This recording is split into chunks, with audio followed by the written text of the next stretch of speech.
제가 존경하는 장로님께서 돌아가셨다는 소식을 듣고 부산에 장례 예배드리기 위해서 내려간 적이 있었습니다. 그 교회에서 처음 있는 교회장이라 본당에 성도들이 가득 찼습니다. 참 슬픈 가운데 장례 예배를 마치고 이제 차를 몰고 서울로 돌아오려고 한 옆에 있던 장로님이 목사님 지금 서울 가시지요? 네, 그렇습니다. 가시는 길에 장례 묘지가 있으니까 산에까지 같이 가셨다가 가시죠. 그래서 그럽시다. 그러고 또 산까지 쫄래 제가 따라갔습니다. 굉장히 많은 성도들이 산까지 올라왔더만요. 이제 마지막 장례 하관 예배를 드리는데 모든 장례식이 그런 것처럼 하관 예배 드릴 때가 제일 슬프지 않습니까? 관을 모시고 홍대를 덮고 마지막 예배를 드리는데 제가 뒤에 뿔쭈하게 서 있으니까 그 교회 담임 목사님께서 제가 산에까지 올라온 것을 보시고 목사님 내려와서 저보고 장례식을 인도하래요. 갑자기. 그래서 제가 그때 또 한 번 깨달았습니다. 목사는 이사갈 준비하고 장례식 설교 준비는 항상 준비해야 되겠구나. 난데없이 자기네 교회장인데 와 나보고 자꾸 설교하라고 오라고. 선배 목사님이 그러니까 안 갈 수가 없어서 쭉 내려와서 이제 장례 예배를 침례합니다. 모든 장례식이 그런 것처럼 마음의 옷을 여미시고 장로님 마지막 하관 예배를 다 같이 묵도함으로 드리겠습니다. 그랬더니 뭐 울고 난리죠. 유가족뿐만 아니라 성도들이 막 눈물바다가 된 순간 갑자기 핸드폰이 터졌어요. 옹예야 해야 그때는 울어야 됩니까? 웃어야 됩니까? 핸드폰 끄시라는 이야기입니다. 지금 빨리 핸드폰 끄세요. 설교하는데 옹예야 하면 제 집에 갑니다. 어떤 분은 자기 핸드폰 소리 나는데 나무 옆집 거 자꾸 하죠. 빨리 핸드폰 지금 혹시 자기 핸드폰 살아있는 사람 빨리 죽이시기 바랍니다. 이 시간 나중에 예배 마치고 부활시키더라도 지금 빨리 죽이시면 좋겠습니다. 저는 부흥사가 아닙니다. 3일 동안 이 본문 가지고 본문의 이야기를 같이 읽어갈 겁니다. 저희 교회 낮 예배 때 하는 설교 스타일 그대로 본문을 읽고 함께 본 한 절씩 서로 나눠가면서 설교를 할 테니까요. 성경을 다 외우신 분이 계신다 할지라도 성경책을 꼭 갖고 오시기 바랍니다. 펴놓고 저와 함께 이 본문이 뭐라고 말씀하신지 함께 도전받고 하나님의 은혜를 받는 축복의 집회가 되기를 주님의 이름으로 축복합니다. 태초에 물음이 있었습니다. 하나님께서 인간에게 던지시는 질문입니다. 아담이 범죄하고 동산 가운데 숨었을 때 하나님께서 아담에게 찾아가셔서 물었습니다. 아담아, 내가 어디에 있느냐? 가인이 동생 아벨을 죽이고 들판을 배회할 때 하나님께서 가인에게 직접 찾아가셔서 물었습니다. 가인아, 내 동생 아벨이 어디에 있느냐? 하갈이 사라에게 쫓겨서 광야에서 울고 헤매고 있을 때 하나님께서 하갈을 버리지 아니하시고 직접 찾아가셔서 물으셨습니다. 하갈아, 내가 어디서 와서 어디로 가며 왜 울고 있느냐? 우리가 잘 알고 있는 이 구약 성경에 보면 하나님께서 우리 인생을 향해서 던지는 질문들이 굉장히 많이 나옵니다. 근데 하나님께서 우리 인생에게 던지는 질문은 우리 인간의 질문처럼 무지해서 몰라서 던지는 질문은 결코 아니라는 이야기입니다. 하나님께서 지금 아담이 범죄한 것을 모르셔서 숨바꼭질하자고 그를 부르신 것이 아니고요, 하나님께서 가인이 동생 아벨을 죽인 것을 모르셔서 함께 동생 아벨을 찾아보자고 그에게 협조를 구하는 질문을 던지신 것이 아니라는 겁니다. 하나님께서 우리 인생에서 던지는 질문은 우리의 실존을 향해서 우리 존재 자체를 향한 질문입니다. 1년에 한두 번씩 저희들 교육자 수련회를 가는데 어느 날 한번 강원도 쪽으로 갔습니다. 밤새도록 대화하다가 아침에 일찍 일어나니까 우리 목사님들이 목사님 남자끼리 별로 멋은 없지만 그래도 바다를 한번 걸어봐야 되지 않겠습니까? 그래서 아침 일찍 나와서 해변을 모래사장을 이렇게 쭉 걸었습니다. 걷는데 잘 모르겠어요. 제 보기에는 멸치 새끼 같아요. 이 멸치 새끼가 파도에 떠밀려서 무태 올라왔어요. 모래 위에 올라왔어요. 무태 올라온 이 멸치 새끼는 살고 싶어서 펄떡펄떡 뛸 수밖에 없죠. 뛰니까 뛰면 뛸수록 온몸에 모래로 칠갑을 합니다.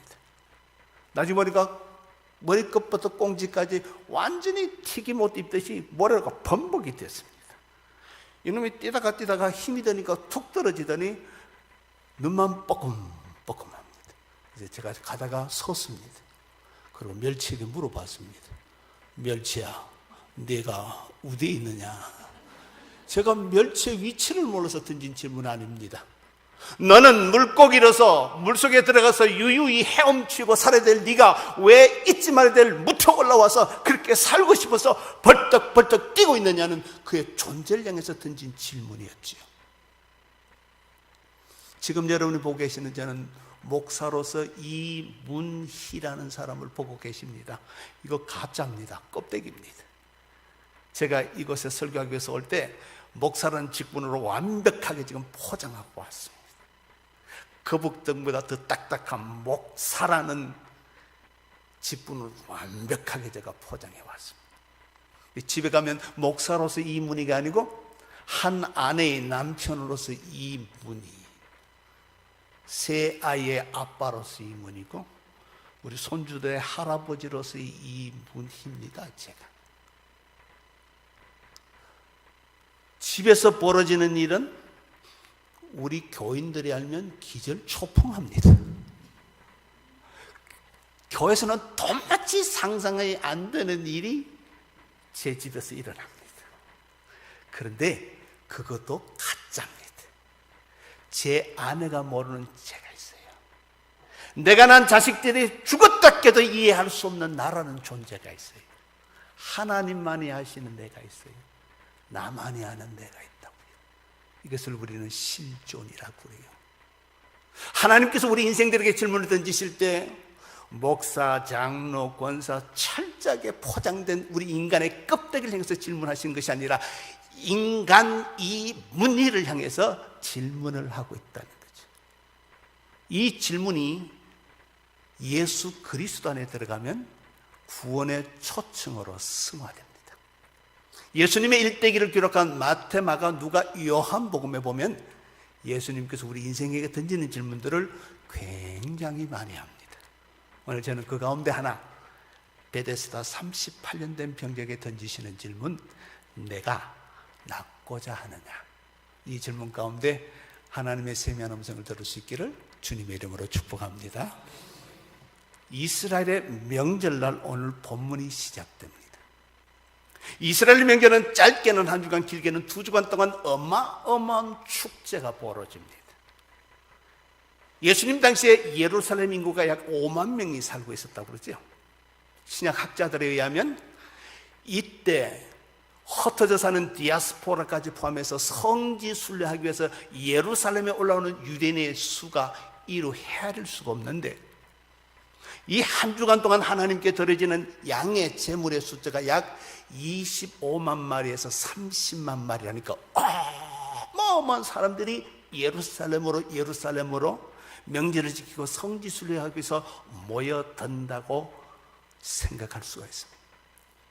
풍악 소리와 춤추는 소리와 기뻐하는 소리와 어마어마한 사람들이 어깨가 부딪힐 만큼 많은 사람들이 명절을 보내기 위해서 예루살렘 성으로 몰려옵니다. 오늘 예수님께서 그 양들이 들어가는 양문 곁에 있는 베데스다라는 곳을 문을 열고 들어오시면서 오늘 이 사건이 시작됩니다. 자, 2절에서 5절까지 말씀을요, 우리 한 목소리를 같이 읽어보겠습니다. 다 같이 읽습니다. 시작.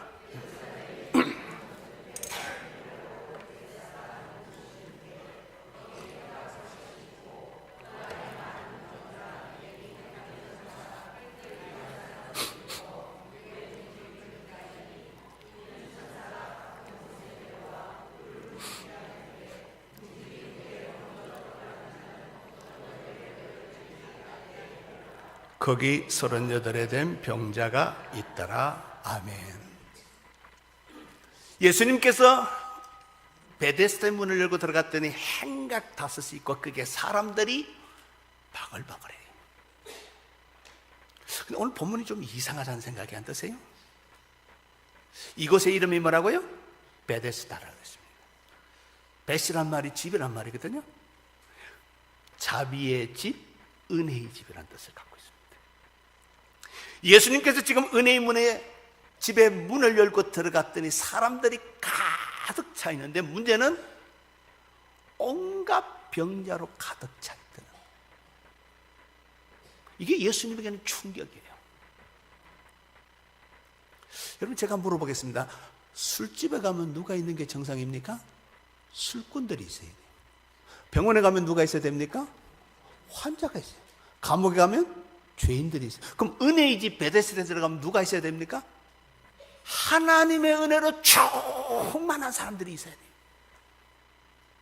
근데 예수님께서 베데스다 문을 열고 들어갔더니 하나님의 은혜로 충만한 사람들이 있는 것이 아니라 죽지 못해서 끌려 앉아있는 사람들이 가득 차 있더라. 굉장히 충격적인 장면이 지금 벌어지고 있어요. 21세기 베데스다 은혜의 집이 이 삼각교회인 줄 믿습니다. 저희들이 모여서 예배할 때마다 우리 주님께서 예배받기 위해서 저 문을 열고 들어오실 텐데 예수님 눈에 저와 여러분은 어떤 모습으로 이곳에 앉아 있을까요? 우리의 중심을 깨뜨려 보신 주님의 눈에 볼 때 우리가 이 삼각교회라는 베데스다에 합당한 은혜로 충만한 사람으로 비칠까요? 아니면 지금 베데스다에 있는 행각다섯에 가득 찬 사람들처럼 죽지 못해서 앉아있는 사람? 아이고, 무슨 또 집회한다고 입 아플 때 3일씩이나 한다고 또 안 나오자니 직분은 받았고.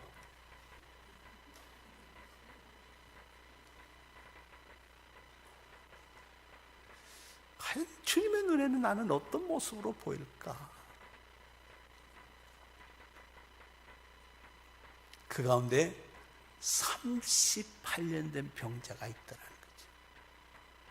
여러분, 성지순례 가보신 베데스다 못이 그렇게 크지 않아요. 아직도 흔적이 그대로 있어요. 그 크지 않는 베데스다 못, 거기에 38년 동안 앉아있는 이 사람, 요즘 말로 하면 어떤 사람이에요? 동네 터줏대감. 군대 가면 왕고참, 교회로 말하면 개척 멤버, 굉장한 사람입니다. 여러분, 한 교회 38년 다니면요, 창세기 1장 1절부터 요한계시록까지 성경 정독 1독도 안 해도요, 설교 들은 것만 가지고도 석 달 여름 이야기할 수 있어요. 38년 동안 한 교회에 있으면요, 예배 아주 세련되게 드릴 수 있습니다. 교회 숟가락 먹는 몇 개인지 다 깨뚫어요. 모르는 게 없는 사람이에요. 보세요, 이 사람은 전설 따라 삼천리도 깨뚫고 있는 사람이에요. 천사가 물이 동할 때, 움직일 때 제일 먼저 들어가는 사람은 낫는다 하더라. 전설 따라 삼천리 다 깨뚫고 있는 사람이에요. 베데스다 못의 전설 같은 존재입니다. 모르는 게 없는 사람입니다.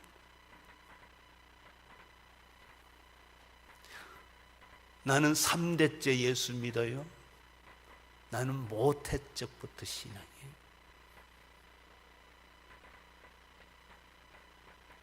(38년) 동안 교회 사는 기도가 굉장히 세련되게 합니다. 문학적으로, 철학적으로, 시적으로 잘합니다. 문제는 안 믿어서 그렇지. 우리 성도들은 가끔씩 착각합니다. 내가 기도한 것이 내 신앙으로 착각할 때가 참 많아요. 여러분, 성경에서 기도하면 두 번째 가라고 서러운 사람이 누굽니까? 오순절 마가의 다락방에 120문도. 그렇죠? 그래서 우리 모일 때마다 마가의 다락방 같은 기도가 일어나게 해달라고 우리 기도하지 않습니까? 사도행전 12장에 보면 사도 베드로가 감옥에 갇힙니다. 이 소식을 듣고 마가의 다락방에 120문도가 모여서 기도하기를 시작합니다. 주여 삼창 했겠지요? 침 튀기면서 굉장했을 거예요. 그분들은 한번 기도할 때마다 하늘이 진동했으니까. 하나님께서 그 기도를 들으셨는지 주무시는 베드로를 깨웁니다. 베드로 사도가 주무셨다는 이야기는 포기했다는 이야기입니다. 그 당시에 기독교 핍박이 만연했기 때문에 한 번 들어가면 나올 방법이 없는 거죠. 천사를 보내서 깨우시고 문을 3개 열고 베드로를 끄집어냅니다. 나와 보니까 자기가 풀렸거든요. 자기를 위해서 기도하고 있을 마가의 다락방을 향해서 걸어갑니다. 그리고 문을 두들겼습니다. 로데라는 계집종이 나왔습니다. 봤더니 베드로 사도가 앞에 서니까 너무너무 놀라서 문도 못 열어주고 거기로 다시 뛰어들어가 기도하는 120문도들에게 외쳤습니다. 베드로 사도가 풀렸다고. 그때 그들이 뭐라고 말했습니까? 성경은 정확하게 이렇게 기록합니다. 네가 미쳤도다. 여러분, 지금 이 사람들이 믿고 기도하는 겁니까? 안 믿고 기도하는 겁니까? 안 믿고 기도하는 거죠. 누가요? 120문도가. 기도하라면 두 번째 가는 만큼 서러울 만큼 굉장한 기도의 사람들이 베드로 사도를 풀어달고 기도하면서 안 믿고 기도한다니까. 풀려났다니까 미쳤다는데 어떡할 거예요? 계집종이 힘을 주어 다시 이야기했더니 그의 천사가 온 것 같답니다. 그게 순 우리말로 바꾸면 죽어서 귀신 돼서 왔다는 이야기입니다. 여러분, 120문도가 이 정도라면 우리야 일러 무삼하겠어요? 많은 사람들은요, 자기가 기도해놓고 그 기도가 자기 신앙으로 잠깐, 우리는요 안 믿어도 얼마든지 세련되게 기도할 수 있는 사람들이. 중요한 것은 믿음이거든. 여러분, 이 베데스다에 모여 있는 이 38년 된 명자는 모르는 게 없는 사람이에요. 모든 것을 꿰뚫고 있어요. 베데스의 레전드예요.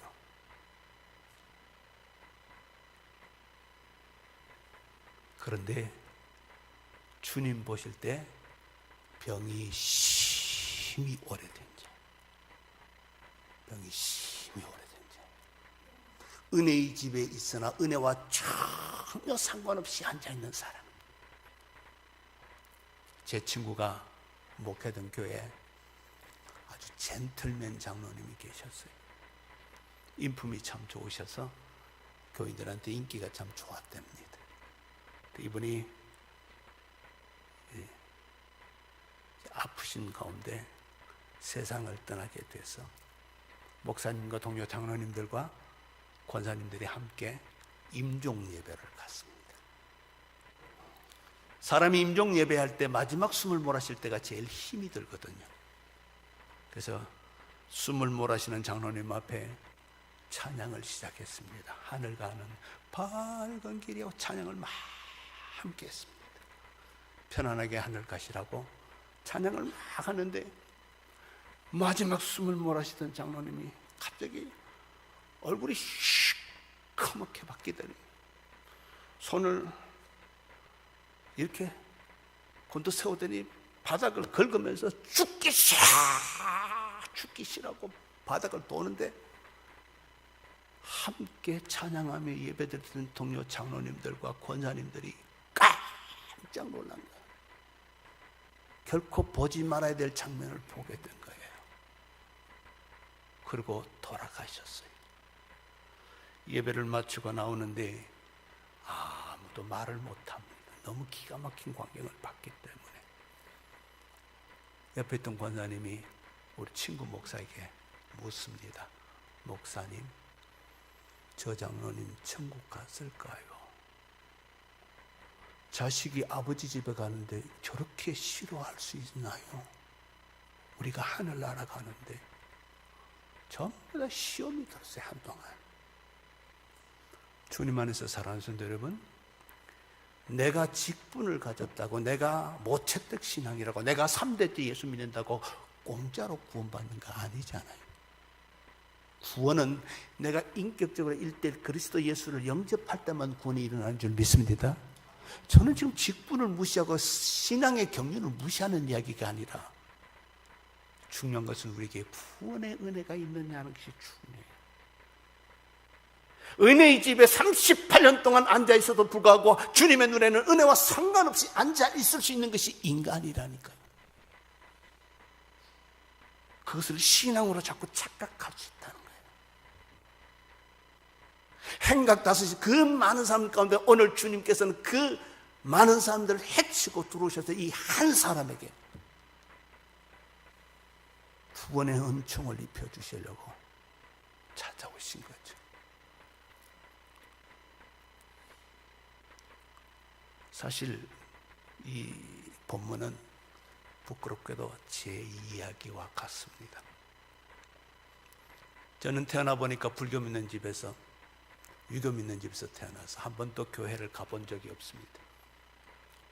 저는 절에 가는 것이 너무 자연스러운 사람이에요.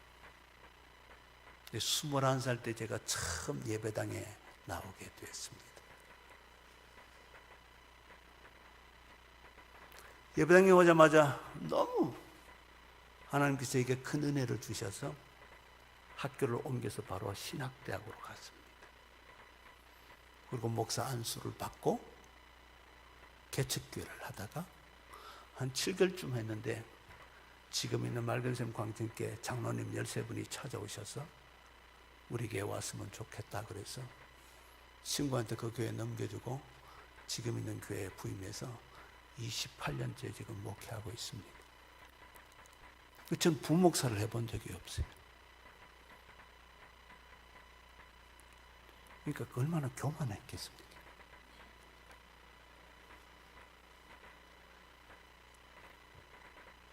친구들이 부목사 자리 찾는다고 날 때 저는 작년만 출석교인이 700명 넘는 교회 담임 목사였으니까 얼마나 교만했겠어요, 그렇죠?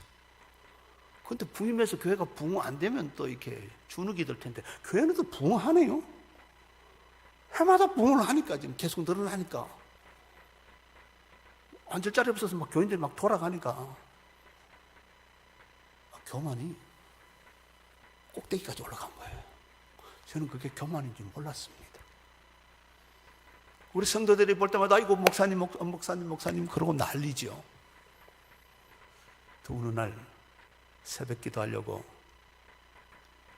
본당에 들어갔는데 저희들은 새벽 기도 시작하기 전까지 불을 꺼놓거든요. 보통 제가 한 40분, 빠르다는 1시간 전에 나가요. 그래서 이제 기도하고 묵상하는데 그날 요한복음 5장 1절에서 9절 말씀 읽을 차례예요. 수도 없이 이 말씀 읽었고 수도 없이 이 본문 가지고 설교를 했단 말이에요, 제가. 근데 그날 새벽에 밑에 무릎을 꿇고 불을 켜놓고 혼자서 이 말씀 묵상하는데 성령님이 임하신 거예요. 이놈아, 네가 38년 된 병자다. 베데스다 은혜집의 가장 은혜스러운 강대상에서 지금 네 영혼에 은혜의 불이 꺼져가고 있다, 이놈아. 그날 제가 꼭 벼락을 맞는 것 같아요. 벌벌벌벌 떨려서 일어날 수가 없었어요. 불이 켜졌습니다. 성도들은 꽉 찼는데 오금이 안 풀리는 거예요.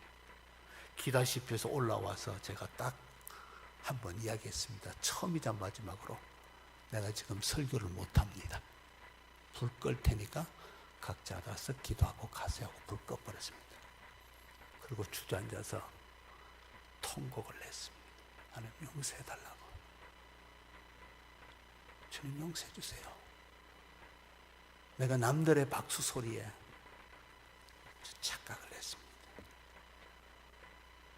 내 속에 지금 하나님 교만이 삭혀서 은혜의 불이 지금 꺼져가고 있는 것을 보여주셔서 감사합니다. 얼마나 울었는지요. 진짜 통곡을 했습니다. 저는 내 일생의 그날 새벽을 잊을 수가 없습니다. 주님께서 다시 만져주셨어요. 꺼져가는 불을 다시 키워주셨어요. 그날.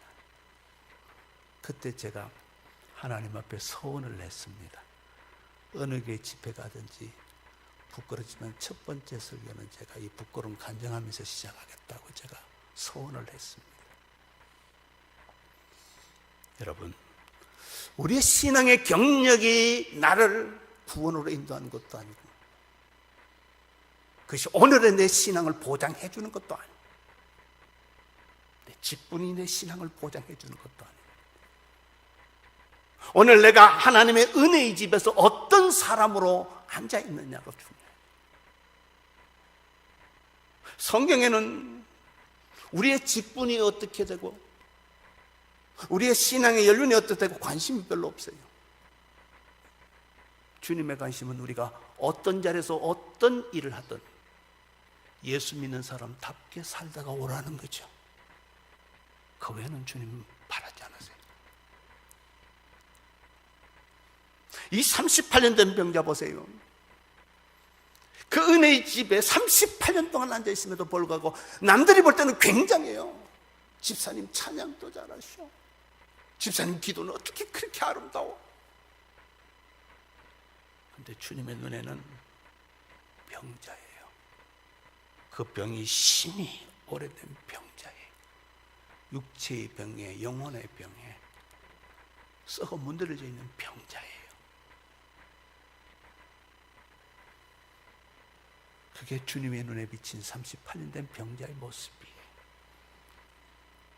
그 다음 말씀이 기가 막힙니다. 6절에 예수께서 그 누운 것을 보시고 병이 벌써 오래된 줄 아시고 이르시되 내가 낫고자 하느냐. 여러분 생각해보세요. 이게 상식 이하의 질문이잖아요. 낫기 싫은데 38년 동안 거기 앉아 있겠어요? 근데 주님 눈에는 낫고 싶은 생각이 없는 사람으로 보여요. 참 굉장히 아이러니한 말씀이에요. 사람 볼 때는 이 사람이 그 은혜 밖에서 모든 신경을 다 쓰고 그저 먼저 뛰어들어가고 온 모든 생각을 집중하고 있는 것처럼 보이는데, 우리 주님 눈에 볼 때는 이 사람은 전혀 낫고 싶은 생각이 없는 사람이에요. 네가 낫고자 하느냐? 네 속에는 나을 생각 없다는 말씀이거든요. 처음에는 낫고 싶어서 왔을 거예요. 1년, 2년, 3년, 4년 지나면서 나올 생각이 사라지기 시작합니다. 있다 보니까 그 행각다스에 사람이 많으니까 가족들이 오면서 음식도 논아주고 옷도 챙겨주고, 행각다스에 수많은 사람들이 있다 보니까 오래됐다고 자기에게 용돈도 주고, 낫는 게 걱정이에요.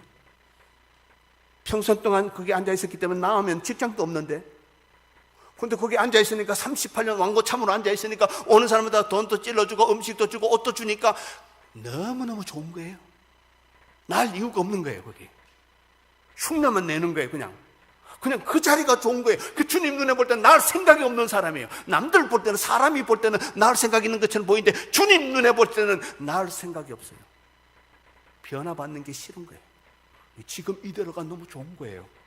왜요? 38년 가장 오래 있었다고 사람들이 인정해 주지요. 음식 갖다 주지요. 돈 주지요. 옷 갖다 주지요. 앉아만 있으면 되니까.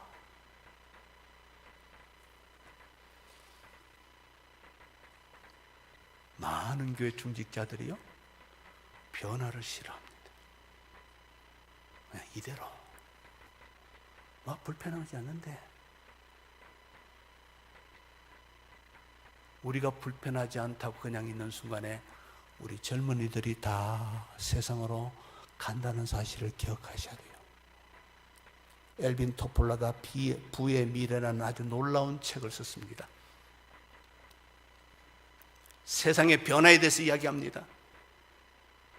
챕터 2에 들어가면 엘빈 토폴라가 말하기를, 지금 세상은 어마어마하게 빨리 변해가고 있는데 마치 미국 하이웨이 고속도로에 자동차가 돌린 것처럼 빨리 변한다. 제일 빨리 변하는 단체가 기업이에요. 시속 100마일, 키로를 말하면 160km로 팍팍 가는 거예요. 가정은 지금 세 번째로 빠르게 지금 변해가고 있는 거죠. 지금 이제 1인 가구가 35%가 넘어갑니다. 우리나라도. 여러분 신기하잖아요. 옛날에는 수박을 한 덩어리 샀는데 요즘 마켓 가면 막 잘라놨습니다. 1인 가구를 위해서. 기업들은 발빠르게 움직입니다. 옛날에는 초코파이 한 통씩 샀는데 이제는 4개 들으니까 다 1인용으로 다 바꿔놨습니다. 기가 막힙니다, 이 사람들은. 제일 안 변하는 것이 법이에요, 법.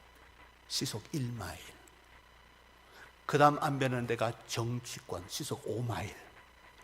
국회가 안 바뀌어요. 그래서 발목을 잡아요. 그런데 안 변하고 민족적 사명을 띠고 앉아있는 데가 있어요. 교회. 교회는 아예 안 변하려고 민족적 사명을 띠고 앉아있습니다. 그런데 그 사이에 젊은이들은 다 나가고 없습니다, 교회.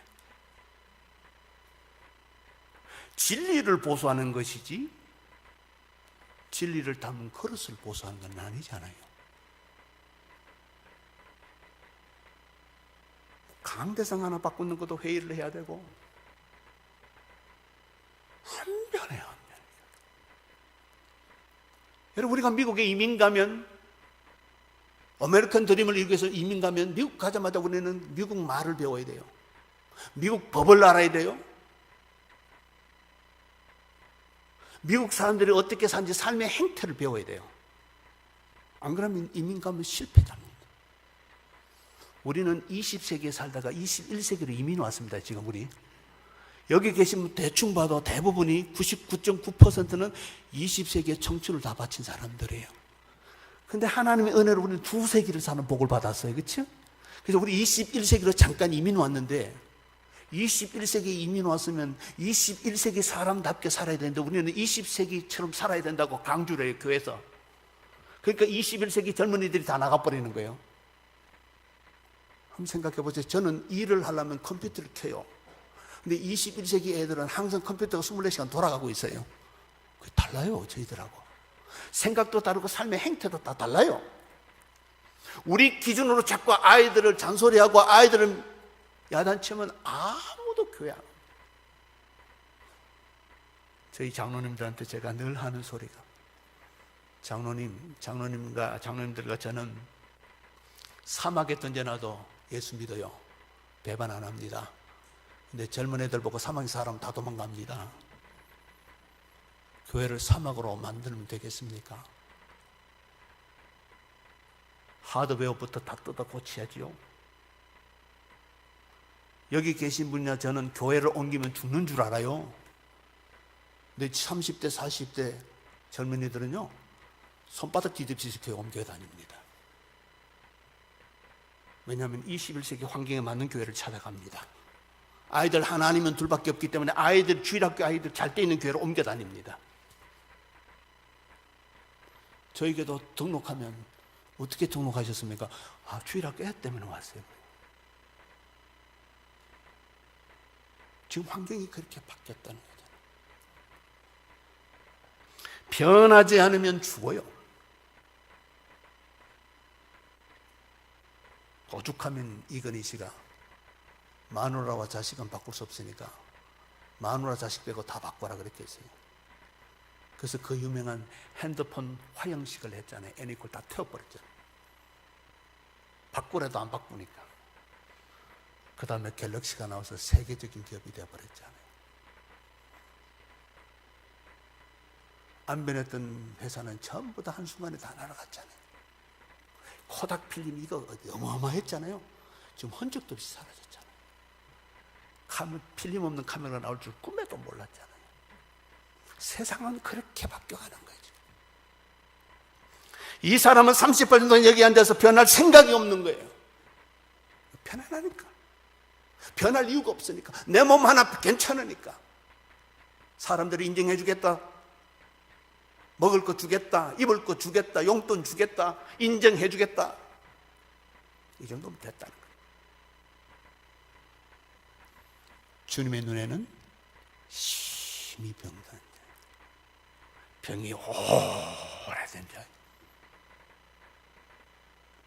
하루하루 타성에 젖어서 사는 신앙의 모습이 우리 주님의 눈에는 38년 된 병자처럼 우리가 그렇게 보일 수 있다는 사실을 기억하셔야 됩니다. 주님 눈에는 우리의 모습이 너무너무 불쌍한, 너무너무 불쌍한 거예요. 간증이 없는 그리스도인은 죽은 그리스도인이에요. 하루하루 미지의 세계를 살아가는데 주와 더불어 사는 사람들이 어찌 간증이 없을 수가 있겠느냐. 저는 신구약 통틀어서 가장 존경하는 인물 한 사람 들으라면 하나님 외에 구약의 에녹입니다. 에녹. 300년 동안 자식을 낳으면서 우리처럼 살면서 주와 동행하여 죽음 보지 않고 하늘에 올라갔더라. 여러분, 300년 동안 주와 동행한 이야기를 쓰려면 66권이 아니라 하늘을 두루마기 삼고 바다를 먹먹 삼아도 다 쓸 수가 없어요. 그러니까 딱 2절밖에 안 나와요. That's okay. 된 거예요. 여러분, 우리가 예수 믿는 이유가 뭡니까? 예수 믿는다는 게 뭡니까? 주와 동행하기 위해서요. 우리가 기도하는 것도 주와 동행하기 위해서, 성경 읽는 것도 주와 동행하기 위해서, 우리가 훈련받는 것도 다 주와 동행하기 위해서 훈련받는 거죠. 매일 삶 속에서 주의 임재를 기억하며 그분 손잡고 살아가는 거죠. 그분 닮아가는 거죠. 그게 예수 믿는 거죠. 어찌 그런 삶 속에 간증이 없을 수가 있겠느냐 하는 거예요. 삶이 자체가 간증이야죠. 안 변하니까 간증이 없는 거죠.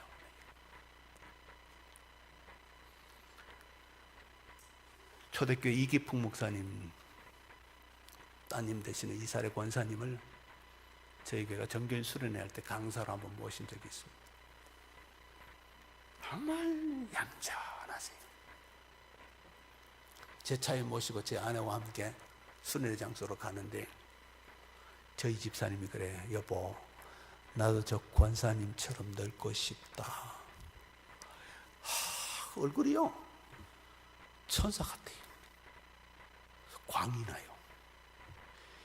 이거 아모레 화장품으로 되는 일이 아니에요. 그게 성령으로 광이 나요. 우리 집 사람이 여보 나 저 권사님처럼 늙고 싶어. 수련회 장소 도착해서 이제 문을 열어드리니까 내려와서 제가 안내해서 이제 가는데 권사님 주먹을 이렇게 잡고 가요. 한 손을. 제가 농담을 잘하니까 권사님 간증하라고 했지 누가 때리라 그랬나 왜 주먹을 쥐고 올라가냐고. 에이 목사님, 자기 기억으로는 어머니가 5살로 기억한대요. 사례야 네 오른손을 예수님께서 붙들고 있다는 사실을 잊어버리면 죄 짓는다. 이 가르쳤대요. 그때부터 지금까지 손을 잡고 갔는데요. 주님 손을. 그래서 제가 그 얼굴의 비결을 알았어요. 그날 저거구나.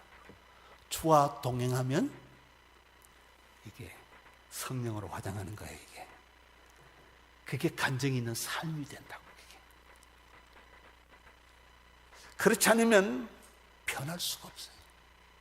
늘 그 모습으로. 예수 믿는다고 말하면서도 불구하고 교회 오면 부산갈매기 인상 속 앉아요. 무서워요. 어떤 때 저는 강대상에서는 어떤 사람이 인상 속에서 무서워요. 부부가 싸웠으면 저끼리 싸우지 와서 인상 속 앉아있나. 내가 싸움 붙인 것도 아닌데 왜 저렇게 있을까 싶은 게 황당할 때가 있어요.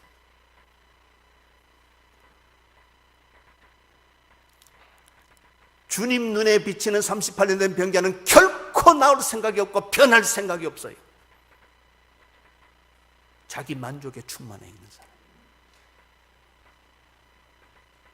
얼마나 답답하면 네가 진짜 낫기를 원하느냐. 저는 이 삼각교회가 어디 있는지도 몰라요. 처음 들었습니다. 내가 왜 여기 왔는지도 잘 모르겠어요. 오라 했으니까 왔습니다. 그 말은 저는 여러분이 어떤 분인지 몰라요. 한 가지 분명히 아는 것은 하나님께서 이 낯선 거룩한 강단에 저를 세우신 것은 저의 설교를 통해서 은혜 받아야 될 38년 된 병자가 이곳에 있기 때문에 세웠다고 믿습니다. 혹시 이 설교를 들으시다가 양심에 찔리고 아플 수도 있습니다. 그러나 피하지 마세요. 그냥 받으시면 하나님께서 만지기 시작하실 겁니다. 여러분 깊은 곳을 타치하기 시작하실 거예요. 그 만짐이 있을 때 회복이 나타나고 은혜가 다시 불을 붙고 기쁨의 삶이 사라지는 줄 믿습니다.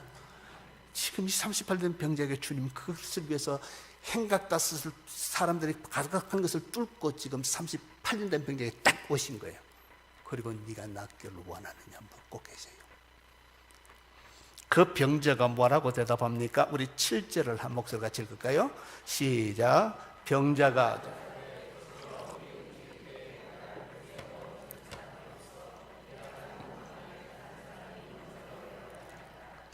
기가 막히죠? 예수님께서 오셨어요. 치유자의 주님께서 오셔서 낫게 해주려고 네가 낫기를 원하냐고 물으면 최소한 뭐라고 대답해야 돼요? 믿음 없으면 네라고 하든지 아니면 아멘 하면 되잖아요. 근데 이 아멘이 입에서 안 나와요. 한번 물어봅시다. 아멘이 편해요?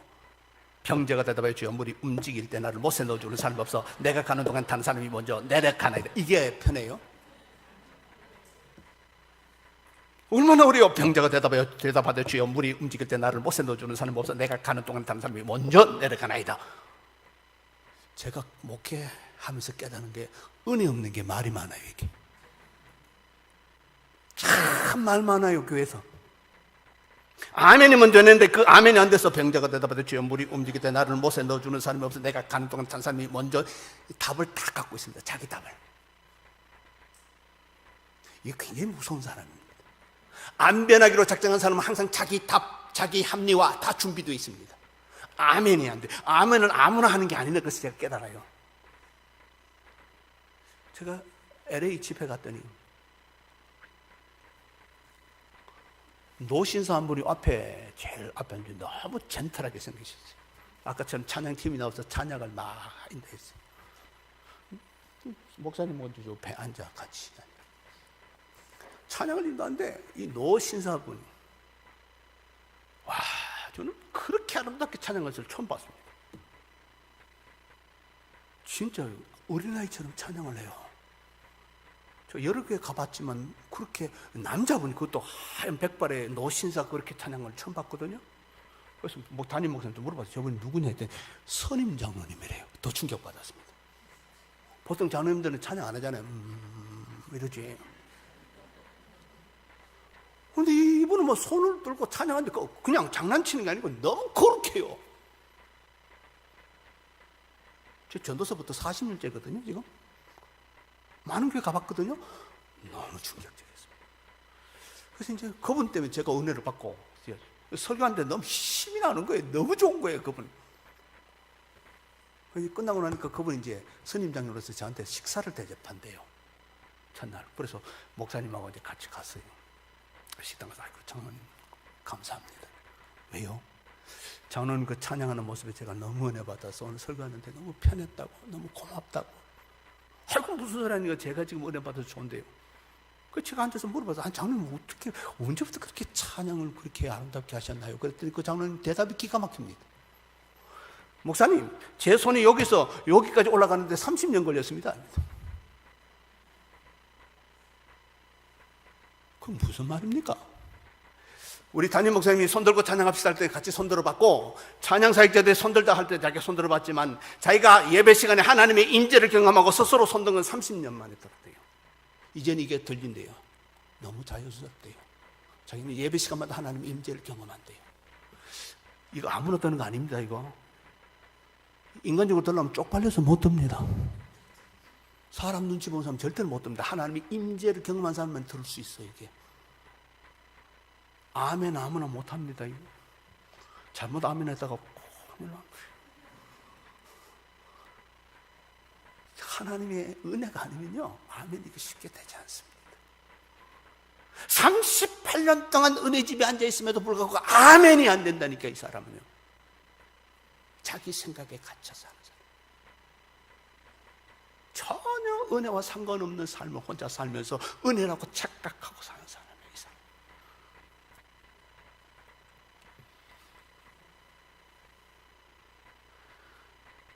네 아들이 이번에 대학에 합격하기를 원하느냐? 뭐라고 대답해야 돼요? 아멘 하면 되는데 우리 아멘 안 하더라고요.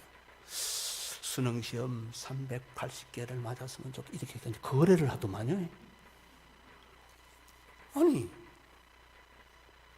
수능시험 만점 맞고도 내신 잘못해서 떨어진 애들도 있던데 그게 왜 380, 360이 왜 나와요? 아멘 하면 되지.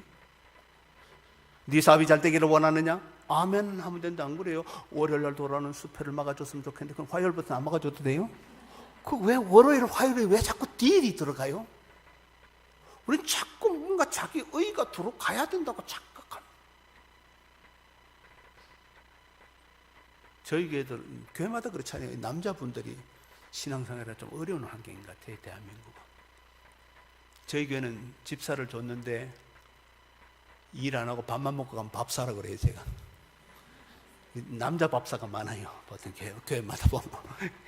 우리 밥사님 한 분 계시는데 이분은 등산광이에요.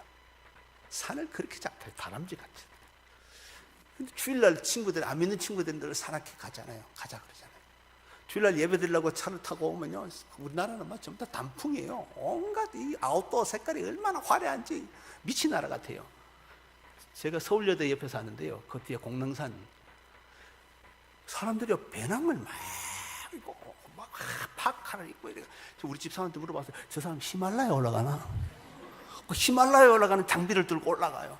우리 동네는 언제부터 히말라야 가서 여러분, 그 태릉 그 뒤에 공릉산은요, 태릉 선수촌 애들이 팬티 바람으로 2시간 만에 뛰어 올라가는 산이거든요.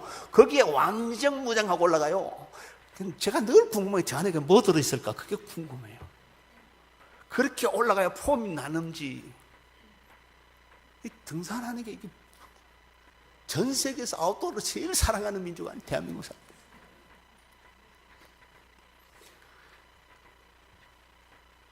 친구들이 자꾸 주일날 올라가자. 친구, 교회 가야 된다.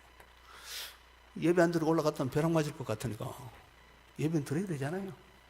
어느 날 친구가 그러더래요. 제일 친한 친구가, 야, 네 하나님이 그렇게 째째 않냐?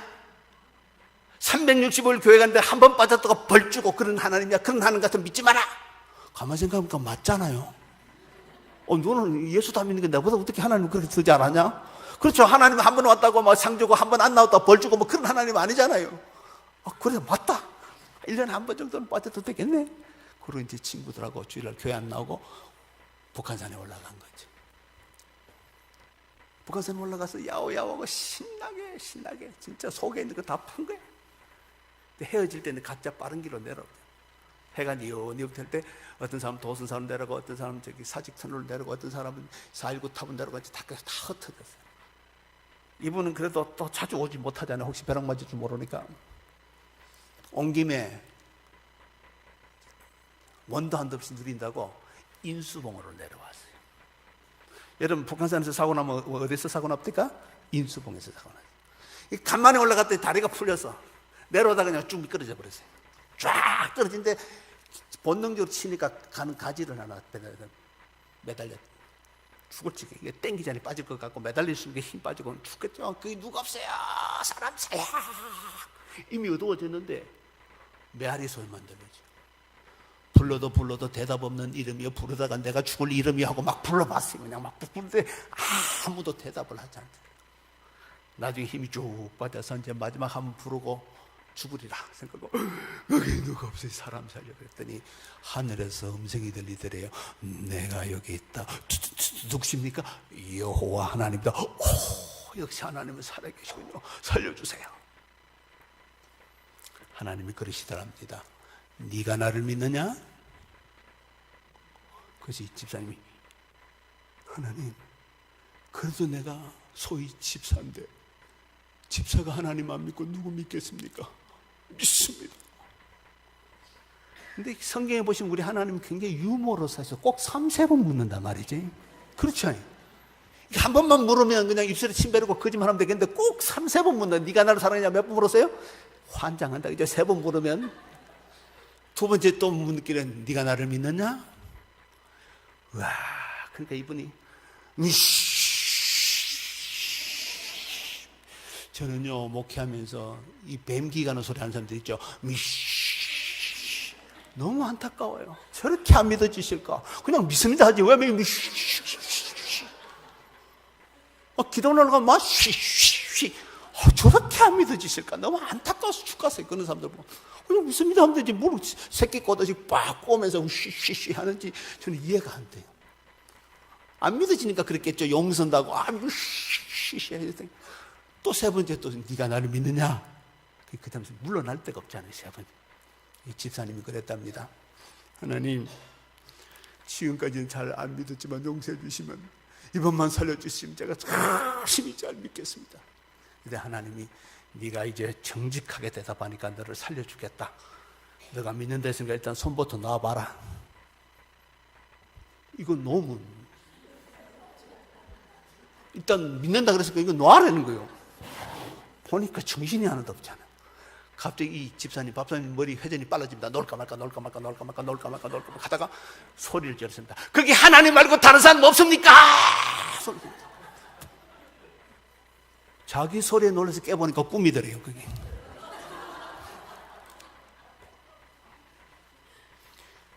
그 밥상이 같은 사람이 저와 여러분 아니세요?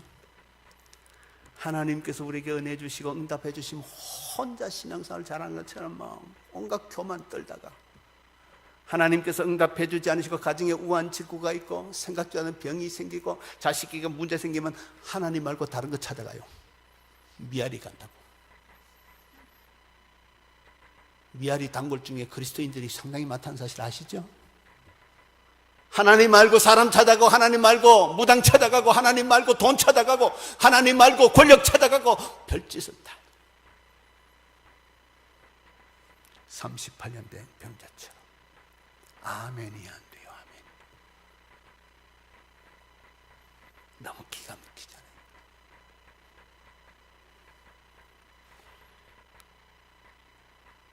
이 사람 생각은 오직 저기만 넣어달라는 거예요. 당신 더 이상 하지 말고 여기만 넣어달라는 거예요. 근데 한번 말을 바꿔볼까요? 그렇게 넣었는데 안 나오면 어떡할 거예요? 물만 먹고 꽃만 버리잖아. 어떻게 올라올 거예요? 근데 오직 생각은 고기만 넣으라는 이 생각만 갖고 있는 거예요. 조끼까지만 넣어주면 된다는 거잖아요. 이 자기 생각에 갇혀있는 사람, 자기 생각이 관찰돼야 되고 자기 생각이 진리고 자기 경험이 진리고 이런 사람 참 힘듭니다. 교회 안에서 자기 뜻대로 안 되면 진리대로도 안 된 걸로 착각하는 사람이 있어요. 그런 사람들이 교회를 힘들게 만드는 거예요.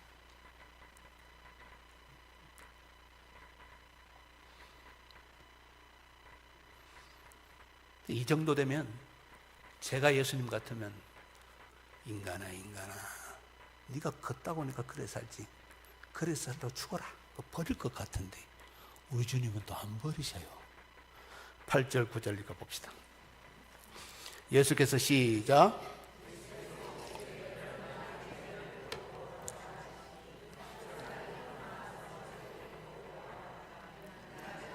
할렐루야. 저는 이 하나님, 이 주님이 너무 좋아요. 우리의 믿음 없는 조차도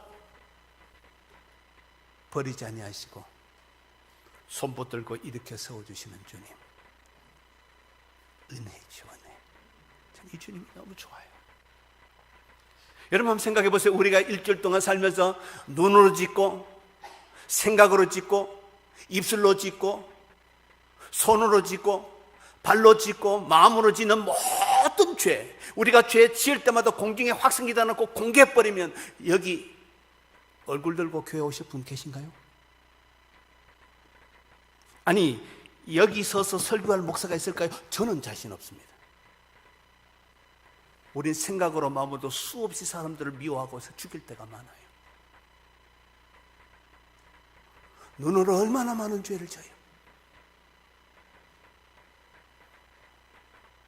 생각으로 얼마나 많은 더러운 생각들을 많이 합니다.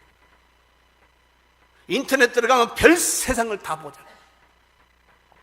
그때마다 하나님께서 우리 죄를 공개해버리면 여기 얼굴 들고 사람이 있을까요? 아무도 없을 거예요. 덮어주고 가려주고 용서해주니까 오늘도 우리가 얼마나 이렇게 뻔뻔하게 나오잖아요. 빨갱이 바르고 주시옵소서 주시옵소서 안 주면 또 금식해버려. 밥 안 먹어 이러고 남자들은 넥타이 매고 교회 와서 거룩 거룩하신 하나님, 하나님 그럼 또 놀고 있다, 내가 네 죄를 아는데. 은혜죠. 교회 오는 자체가 은혜예요. 예배는 드리는 게 은혜죠. 그 은혜 없으면 아무것도 못해. 아멘 또 할 줄 모르는 이 38년 된 병자, 자기 생각에 갇혀있는 이 38년 된 병자를 버려도 괜찮음에도 불구하고 그 믿음 없는 것까지 용서하시고 그 손을 붙들고 일으켜 세워주시는 주님, 은혜죠. 그것 때문에 그가 걷잖아요. 그것 때문에 인생이 달라지잖아요. 은혜죠. 이 은혜를 모르면 교회를 시끄럽게 해요. 예배당에서 큰 소리 치고 핏대 올려요. 은혜를 몰라서 그래요. 저는 이 주님이 너무너무 좋아요. 깨지고 부셔진 그릇 같은 우리 인생을 있는 모습 그대로 오기만 하면 다시 쓸어 담아주시는 그 주님의 사랑, 그 은혜, 감격이죠. 그분 앞에 예배 드리는 것이 감격이고 놀랍잖아요. 마지막 이야기 하나 하고 마칠게요. 런던 브릿지 위에 추운 겨울날 한 거지가 바이올린을 키며 동양을 구합니다. 런던 날씨는 본 콜드라고 해서 뼛속까지 시려요. 영하로는 안 떨어지는데 뼛속까지 시린 게 정말 춥거든. 벌벌벌벌 떨면서 그 너덜너덜한 거지 같은 바이올린을 키는데 아무도 관심이 없어. 한 신사가 지나가다가 그 모습이 너무 처량해서 거지에게 다가갑니다. 보세요, 제가 그 바이올린을 켜보겠다고 달라고. 그는 한참 동안 현을 튜닝을 했습니다. 그 엉터리 그 바이올린을 튜닝을 다 마친 다음에 활을 얹고 연주를 하는데 기가 막힌 소리가 나는 거예요. 순식간에 사람들이 빽 둘러섰습니다. 그리고 동전이 수북 쌓였습니다. 넋을 잃고 그 연주를 듣고 있던 청중 가운데 한 사람이 연주가 끝나자 소리를 지릅니다. 여러분, 저분이 바로 그 위대한 파가닌이라고. 파가닌. 그랬습니다. 그는 파가닌이었습니다. 거지같이 너덜너덜한 그 바이올린이 그의 손에 들려지니까 기가 막힌 소리가 나는 거죠. 사람들의 인생길 보면 이 38년 된 병자처럼 이래 찢기고 저래 찢고 정말 너덜너덜한 인생인데, 오늘 밤 주님께서 저를 세우시고 여러분에게 지금 도전하고 있어요. 네 인생의 바이올린을 내 손에 들려주겠니? 내가 다시 은혜로 튜닝하고 싶다고. 내가 너를 은혜로 튜닝해서 다시는 38년 된 병자의 삶이 아니라 주의 은혜 안에서 뛰고 달릴 수 있는 사람이 되지 않겠느냐고 도전하고 있습니다. 다 같이 눈을 한번 감아볼까요?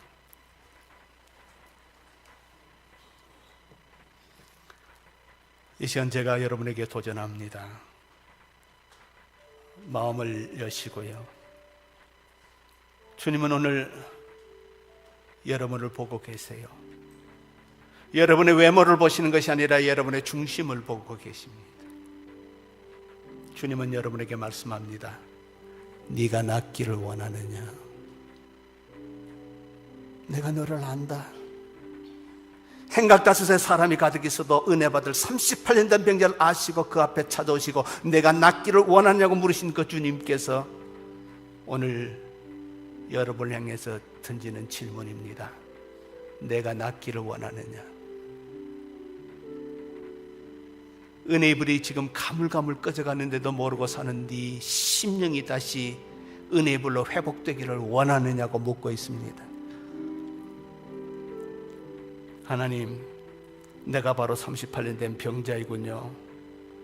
수도 없이 이 본문을 읽었고 설교를 들었는데 오늘 말씀 듣다 보니 내가 바로 38년 된 병자입니다. 하나님, 내 손 잡아 주십시오. 은혜의 불을 지펴 주십시오. 원하신 분들은 오른손을 가슴에 조용히 얹으십시오. 제가 기도해 드리겠습니다.